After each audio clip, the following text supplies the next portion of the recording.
من الشیطان الرجیم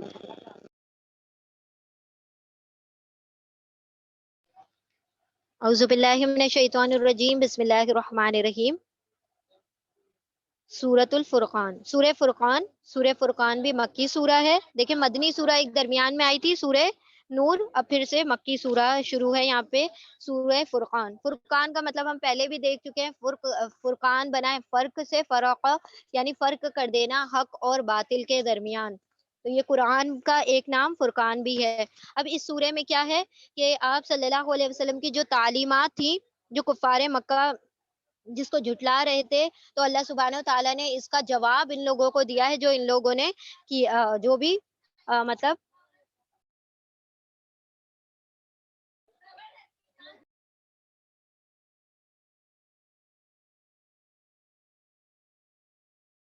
سوری ان کا جواب ان کو دیا گیا ہے. ساتھ ساتھ جن لوگوں نے اپنے مطلب یہ اللہ سبحانہ و تعالیٰ کے احکامات سے منہ موڑ لیا تھا، تو پھر ان کے نتائج اس کے اندر بیان کیے گئے ہیں اس سورے میں. اور ساتھ ساتھ جس طرح سے سورہ مومنون کے شروعات میں ایک مومنین مرد مومن کے جو اخلاق اور کردار اور اس کی جو خصوصیات بیان کی گئی ہیں، اسی طرح اس سورے کے آخر میں ان کے سیرت اور کردار کو بیان کیا گیا ہے.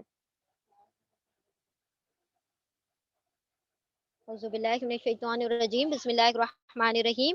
اللہ کے نام سے جو بے انتہا مہربان اور رحم فرمانے والا ہے، نہایت متبرک ہے وہ جس نے یہ فرقان اپنے بندوں پر نازل کیا.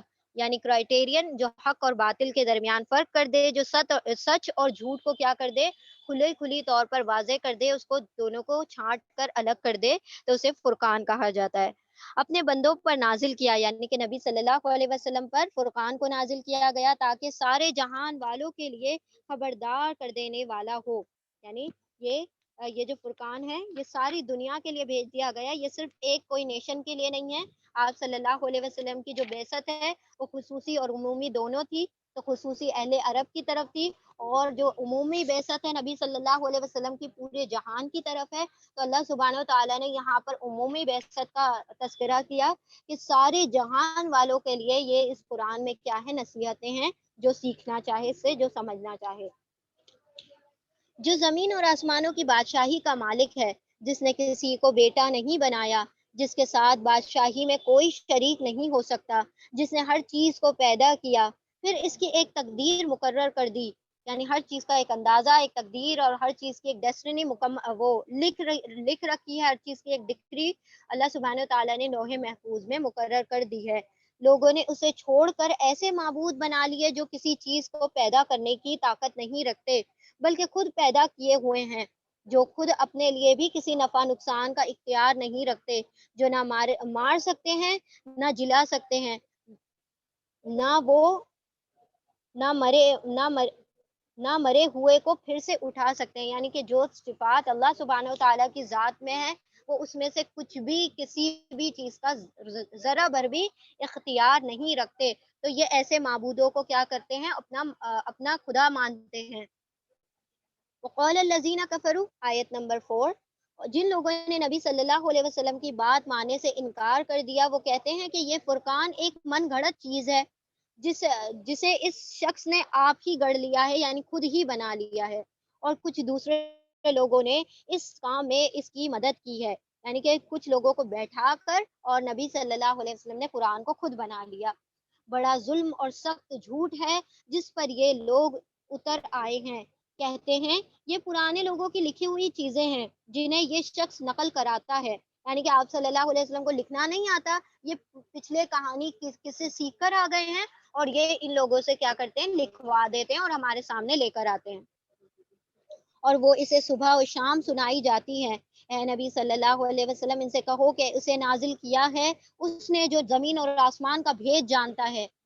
حقیقت یہ ہے کہ وہ بڑا ہی غفور الرحیم ہے، وہ دیکھ رہا ہے تمہارے سارے کرتوت. اللہ سبحانہ و تعالیٰ تمہیں ڈھیل دیے جاتا ہے. کہتے ہیں کہ یہ کیسا رسول ہے جو کھانا کھاتا ہے اور بازاروں میں چلتا پھرتا ہے. کیوں نہ اس کے پاس کوئی فرشتہ بھیجا گیا جو اس کے ساتھ رہتا اور نہ ماننے والوں کو دھمکاتا، یا اور کچھ نہیں تو اس کے لیے کوئی خزانہ ہی اتار دیا جاتا یا اس کے پاس کوئی باغ ہی ہوتا جس سے یہ اطمینان کی روزی حاصل کرتا. یعنی ان کے پاس فاقے بھی آتے ہیں، ان کو کبھی کبھی کھانے کو بھی نہیں ملتا، کبھی کبھی یہ ایک کھجور پر پورے پورے لوگ اس پر کر رہے ہوتے ہیں، مطلب کھانا کھا رہے ہوتے ہیں. تو ان کے پاس اگر یہ نبی ہوتے تو کم از کم ان کو بھرپور کھانا تو مل رہا ہوتا. تو دیکھیں کس طریقے سے یہ رسول کا ہونا جج کر رہے ہیں دنیاوی چیزوں سے. اور یہ ظالم کہتے ہیں کہ تم لوگ تو ایک سحر زدہ آدمی ہو، یعنی کہ تم پر جادو کر دیا گیا ہے.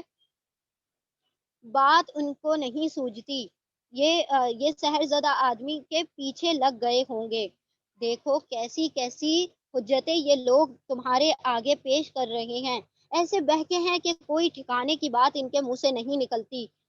بڑا بابرکت ہے وہ اگر چاہے تو ان کی تجویز کردہ چیزوں سے بھی زیادہ بڑھ کر تم کو عطا کر دے. یہ جو چیزیں کہہ رہے ہیں یہ اللہ سبحانہ و تعالیٰ کے لیے بہت ہی معمولی چیزیں ہیں جن کا یہ مطلب تجویز کر رہے ہیں. اللہ سبحانہ و تعالیٰ اس سے بھی بہت بڑھ چڑھ کر تم کو دینے پر قادر ہے. ایک نہیں بہت سے باغ جن کے نیچے نہریں بہتی ہوں اور بڑے بڑے محل دینے پر قدرت رکھتا ہے.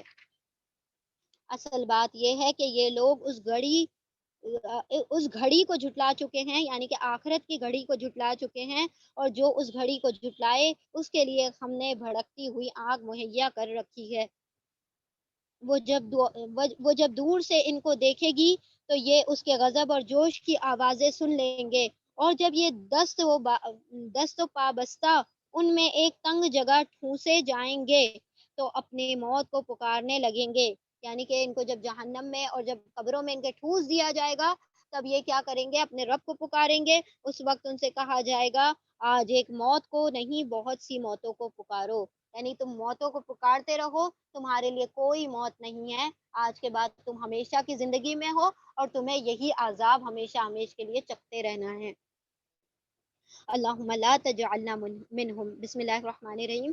ان سے پوچھو یہ انجام اچھا ہے یا وہ ابدی جنت جس کا وعدہ خدا ترس پرہیزگاروں سے کیا گیا ہے، جو ان کے عمل کی جزا ہے اور ان کے سفر کی آخری منزل ہوگی، جس میں ان کے ہر خواہش پوری ہوگی، جس میں وہ ہمیشہ ہمیشہ رہیں گے، جس کا عطا کرنا تمہارے رب کے ذمے ایک واجب الوعدہ حق ہے. یعنی تمہارے رب نے اپنے اوپر لازم کر رکھا ہے، اس کو واجب کر رکھا ہے کہ جو میرے بندے مومنین ہیں تو اللہ سبحانہ و تعالیٰ ان کو جنت عطا کرے گا. ربنا اللہم اجعلنا منہم. اور وہی دن ہوگا جبکہ تمہارا رب ان لوگوں کو بھی گھیر لائے گا اور ان کے ان معبودوں کو بھی بلا لائے گا جنہیں آج یہ اللہ کو چھوڑ کر پوجتے رہتے ہیں. پھر وہ ان سے پوچھے گا کیا تم نے میرے ان بندوں کو گمراہ کیا تھا؟ یعنی ان معبودوں سے پوچھا جائے گا. ان سے تو اللہ سبحانہ و تعالیٰ کلام بھی نہیں کرے گا. کیا تم نے میرے بندوں کو گمراہ کر دیا تھا یا یہ خود راہ راست سے بھٹک گئے تھے؟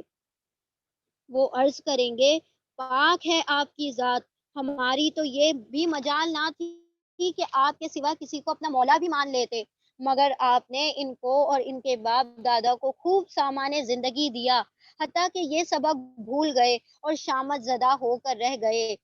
یوں جھٹلا دیں گے وہ تمہارے معبود تمہاری ان باتوں کو جو تم آج کر رہے ہو. پھر تم نہ اپنی شامت کو ٹال سکو گے نہ کہیں سے مدد پا سکو گے، اور جو بھی تم میں سے ظلم کرے اسے ہم سخت عذاب کا مزہ چکھائیں گے. اے نبی صلی اللہ علیہ وسلم، تم سے پہلے جو رسول بھی ہم نے بھیجے تھے وہ سب بھی کھانا کھایا کرتے تھے اور بازاروں میں چلا پھرا کرتے تھے، اور دراصل ہم نے تم لوگوں کو ایک دوسرے کے لیے آزمائش کا ذریعہ بنا دیا ہے. کیا تم صبر کرتے ہو؟ تمہارا رب سب کچھ دیکھتا ہے. یہاں پر اللہ سبحانہ و تعالیٰ نے فرما دیا کہ انسان بھی انسانوں کے لیے کیا ہوتا ہے؟ آزمائش ہوا کرتا ہے. تو ان لوگوں کے لیے آپ کی ذات جو ہے آزمائش بن گئی، اور یہ کبھی بھی آپ کے اوپر ایمان نہیں لائیں گے اور آپ کی پیروی نہیں کریں گے. لیکن آپ کا اللہ جو ہے، آپ کا رب جو ہے بصیر ہے، وہ سارے ان کے کرتوتوں کو دیکھ رہا ہے اور ان کو ان کا پورا بدلہ چکا دیا جائے گا. اور اس سے پہلے بھی تمام نبی گزر چکے جو کہ کھانا کھایا کرتے تھے، جو کہ بازاروں میں چلا پھرا کرتے تھے. تو یہ کوئی نئی بات آپ لے کر نہیں آئے ہیں. بات دراصل یہ ہے کہ ان کے دلوں میں تیڑ ہے اور یہ آپ سے گرج رکھتے ہیں، تو وہ کبھی بھی آپ کے بلانے پر کبھی بھی وہ کیا کریں گے؟ لبیک نہیں کریں گے، کیونکہ وہ سمجھتے ہیں کہ ہماری جو ہیں سرداریاں چھن جائیں گی آپ کے اوپر لبیک کہنے سے۔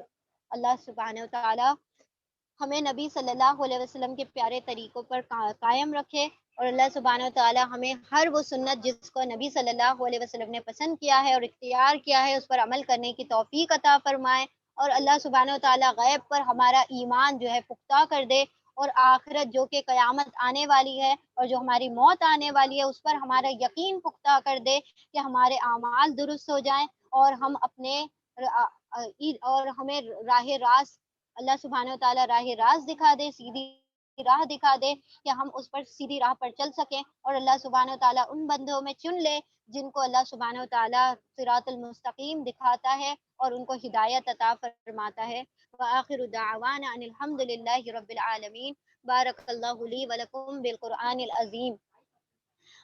سبحان اللہ و بحمدہ، سبحانک اللہم و بحمدک، نشہد ان لا الہ الا انت، نستغفرک و نتوب الیک۔ سبحان ربک رب العزت عما یصفون، وسلام علی المرسلین، والحمد للہ رب العالمین، برحمتک یا ارحم الراحمین۔